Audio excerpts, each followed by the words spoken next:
It is because of the importance attached to our forestry and animal resources that the government of Kenya established the Ministry of Forestry and Wildlife with a full mandate of protecting, conserving and managing the forestry and wildlife resources in Kenya through sustainable management. Dr. Noah Wekesa is the minister. Our core functions are several. We look after the forests and we look after wildlife. And in so doing, we develop in this ministry policies, both in wildlife and forestry, that will enable us to manage our natural resources.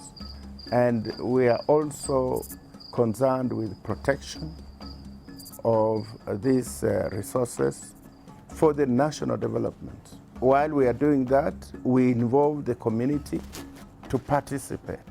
We do so through the Kenya Wild Service for our wildlife, and we do that for Kenya Forest Service. And as we also do that, we must update our efforts in managing these resources. We do have research in wildlife and we have research in our forestry sector.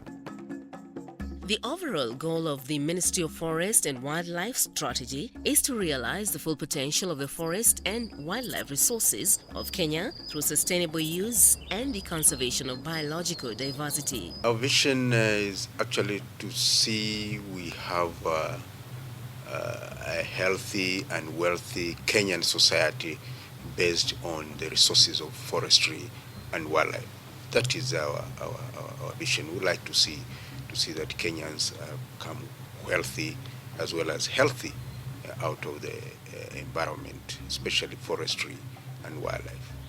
Our mission is based on the matters of being prosperous in the areas of forestry and wildlife.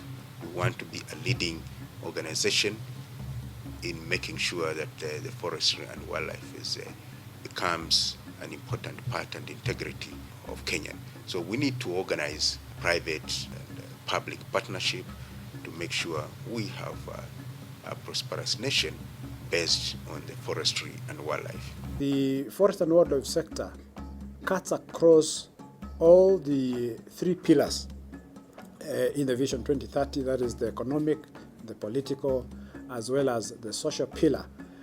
And it is mainly to be achieved through various thrusts, and one of them is tourism, supported tourism development, and the other one is in terms of conservation in this country. Almost all of the time, development is measured only in terms of infrastructure, writ and measured in terms of concrete and tarmac and bricks.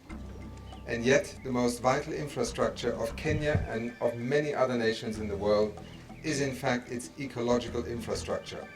It is what keeps people alive. It is what enables people to produce energy. It is what enables us to produce fertile soils. It is the factory that allows us to produce water. Let's remember that the environment, the forests are the cornerstone of any country. This rehabilitation of our forests must be a concerted effort by government and by communities. If you have got a piece of land, can you spare 10% of your land to plant trees? And we are also saying every school, primary, secondary, tertiary college, university, plant 3 trees at home. I appeal to all Kenyans to help the government by protecting our rivers and our forests. We take care of the environment takes care of us. If we abuse the environment will judge us very harshly. So it's my appeal to all Kenyans that we conserve our forests, we conserve our wildlife for today and future.